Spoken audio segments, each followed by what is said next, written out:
lagi pula gelarnya saja Sayyid layani Mekah. Biasa yang ngaku-ngaku keturunan Nabi yang dari Yaman, mereka menggelari diri bukan Sayyid, bukan Sayyid. Mereka punya gelar lain. Ini paham ini. Sayyid Ahmad Zaini Dahlan layani Mekah bergelar Sayyid. Insya Allah butuh kaum niku orang wong kaum niku memberi gelar bukan Sayyid, juga bukan Sayyid, punya gelar lain. Apa gelar?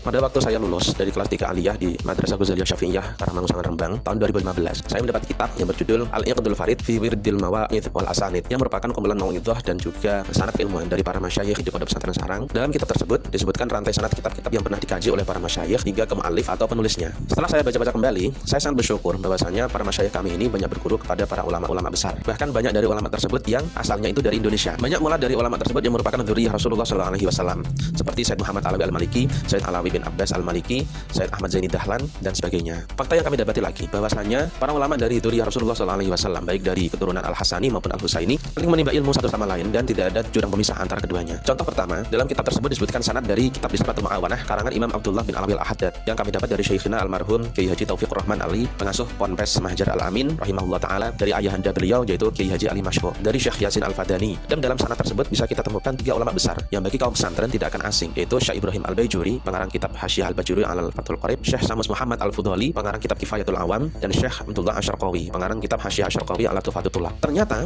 ketiga-tiga ulama ini juga mengaji kitab Risalatul Mu'awanah dan bersambung sanadnya ke muallif yaitu Imam Abdullah bin Alawi Al-Haddad rahimahullah taala. Kitab Risalatul Mu'awanah ini adalah karya dari Shahibur Ratib dan sangat dianjurkan untuk dikaji oleh para masyayikh di Pondok Pesantren Sarang. Yang kedua, ada sanad kitab Bughyatul Mustasyidin karya Sayyid Habib Abdurrahman bin Muhammad Ma'alawi yang kami dapat dari Syekhina Kiai Haji Haidar Abdul Syakur, dari Syekh Muhammad Said Abdul Rahim, dari Habib Ismail bin Usman Zain, dan bersambung ke muallif. Kitab Bughyatul Mustasyidin ini tentu familiar di telinga kaum pesantren karena pengarang memberikan perhatian khusus kepada Indonesia, khususnya tanah Jawa. Dari kitab inilah Bahsul Masail Nahdlatul Ulama tahun 1936 menetapkan Indonesia sebagai Darul Islam yang wajib dibela dan dipertahankan oleh segenap bangsa Indonesia. Yang ketiga, sanad kitab Ghoyatul Wusul karya Syekh Zakaria Al-Ansori dan kitab Tuhfatul Habib ala Syarhil Khatib yang kami dapati dari Syekhina Almarhum Kiai Haji Majid Kamil Maimun, dari Syekh Ahmad bin Jabir Jubron Al-Yamani Al-Makki, dari Syekh Hasan Yamani, dari Al-Habib Husain bin Muhammad Al-Habsyi, lalu ke atas hingga ke muallif. Keempat, sanad kitab Tarsyihul Mustafidin yaitu syarah kitab Fathul Mu'in, yaitu karangan Sayyid Al-Habib Alawi bin Ahmad As-Saqaf, kami dapati dari Syekhina Almarhum Kiai Haji Majid Kamil Maimun, dari Sayyid Alawi Al-Malik Al-Hasani. Beliau mengaji kepada As-Sayyid Ali bin Ali Al-Habsyi dari muallif yaitu kitab Tarsyihul Mustafidin. Dari beberapa temuan sanad tadi, kami simpulkan bahwasanya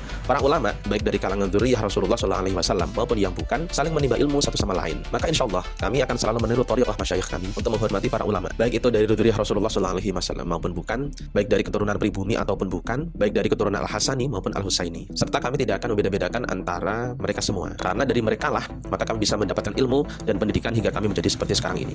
Wallahu a'lam bishawab. Assalamualaikum warahmatullahi wabarakatuh.